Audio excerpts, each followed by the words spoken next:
Going. All right. Good evening, everyone, and thank you for tuning in to Boss Talk with the Empowerment Maven. I am your Empowerment Maven, also known as Dime. Today, we are interviewing the lovely Miss Persia Red from Ephervescent. See, I literally just said I was going to keep saying it. But you really did That's one of say it those. for real before you started. I really did. I'm going to let her say it so that you guys hear it because with between the accent, the overbite, it's just not coming out right, and I'm so sorry. And you are fine. What she was trying to say is, I am Persia Red from Ephervescent Vibes. That is the business that I'm about, the business that I own. And I am here because the lovely Miss Dawn asked me to be here to spread a little bit of She knowledge. I love her. I'm a spiritual based person. I won't say that I am religious. I was raised Baptist. I studied Jehovah Witness. I studied with Islam. I'm very spiritual. And today is just not. If you looked at my video from earlier, my words just not coming out. So excuse me, everyone. I'm just going to preference it with saying today is just simply not my day for words. But I appreciate you guys tuning in, and hopefully you understand me clear enough to get through this interview. So, with that being said, today I wanted to discuss spirituality and how that intertwines with our mental health and physical health and how it affects us mentally and physically every day. You know, a lot of people don't feel like spirituality has anything to do with mental health or physical health, and it absolutely does. Spirituality is it touches every part of you. And if you believe in the exchange of energy, then you will understand why. But I'm not going to hold you guys tonight. I'm going to kick this right off and start with letting Miss Persia introduce herself fully and tell you what her business is about, what it does, and how she can assist you or what she can offer you. And then from there, we'll move on about. Once again, hey everybody, I am Persia Red. My business is called Effervescent Vibes, and my business is basically geared around energy and spirituality. I do consults, I do readings, um, I do, what do you call those? Um, so I'm a herbalist. So, I work with herbs that deal with healing. I'm about healing, not just the physical, but the spiritual, the mental, the emotional part of the body. What we tend to forget is that when we hear spirituality, we kind of go with certain stereotypes that make it sound like it's not a part of us. It's just like something that people just kind of randomly do. It's not. So, like your gut feeling, that's your intuition. Yes. You don't go into a space if your gut is like, hey, no, I don't want to do this. You won't go.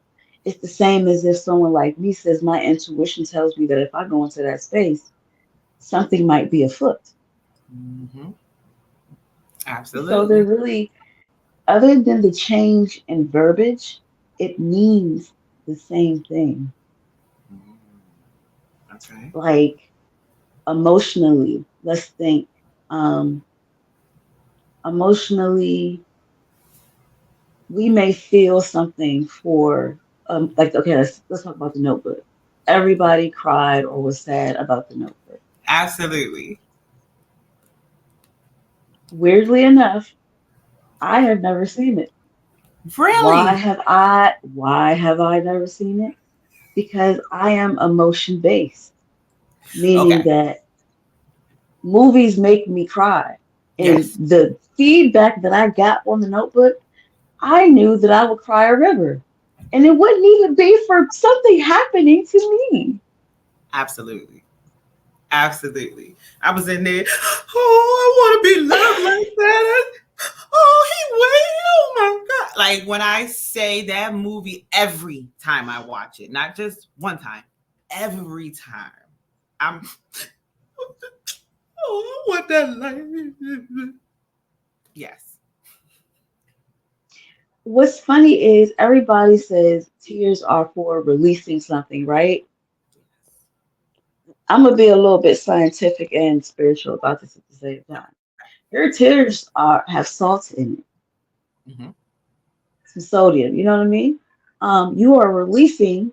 Let's just. It's not really salt water, but I'm just gonna say salt water. You're Right. releasing salt water from your body, right? Salt water in a spiritual sense means protection. It means getting rid of something dirty, something that is negative, something that is not of your highest good.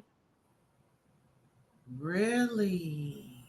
It can also keep things out or keep Okay. things that you need in. But Okay. they also say that tears could be pain leaving the body. Right.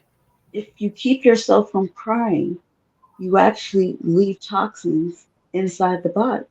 Mm. So when you release tears, you are releasing that negative energy. You are releasing a form of Of substance from your toxic. body that no longer needs to be there. I did not think of it like that. I had no idea. I am one of those people who I wake up, well, for lack of a better word, let's go with there are days where life is so overwhelming that just in talking, tears come out. And I'm like, I'm all weak. I always feel some type of way about it. But with you saying that, it's like God is, or the universe is saying, release, let it go. And that's the way that it comes out. But I always feel so, I don't want to be a punk about it. But that makes sense. And think about this. Think of people that don't like to cry, that hold in their tears. Yeah. What is normally their mental state? It's unstable, Mhm. overly emotional at times. Like they do random things that they have no control of Mhm. because now they got all of this backup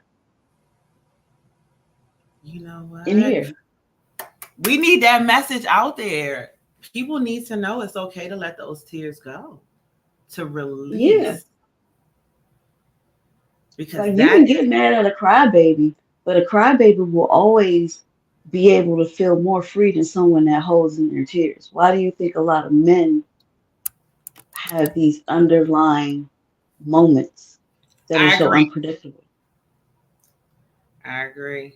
I definitely agree with that. The number one, um, and there are men out here who allow themselves to be vulnerable and who allow themselves the time to release. But for the vast majority, they see it as a weakness. They see it as And a thing a female does. they're taught to hold it in and be a man, which in certain instances, yes, I understand because there's a time and place for everything. But there are some men that actually have allowed themselves to release. And the women, not all of us, but some of us, yes, have debased them based on that, calling them weak. Yes. Speak on it. So Yes, you absolutely. you gotta think, do you want someone that's gonna harbor toxins or do you want someone that's healing? Because Mm, everybody's always talking about, I want someone healed. Do you? And yes. now I do understand that there could be too much excessive release. I get it. I get it. But a human is a human, Hmm. regardless of male or female. A Absolutely. release needs to happen. Absolutely. We It's a were cleanse. all born human, unless you watch Sweet Tooth and you're a hybrid. But we were all born human. It is a natural response to laugh, to cry, to be angry. Um, and you are right. Men are taught to suck it up, go put some dirt on it. They're not allowed to express themselves. And we have become a society that when men do tend to express themselves, we belittle them. We make them feel, less than. We say, you're a man, you're not supposed to be doing that. And it makes them hard and cold. And my goodness,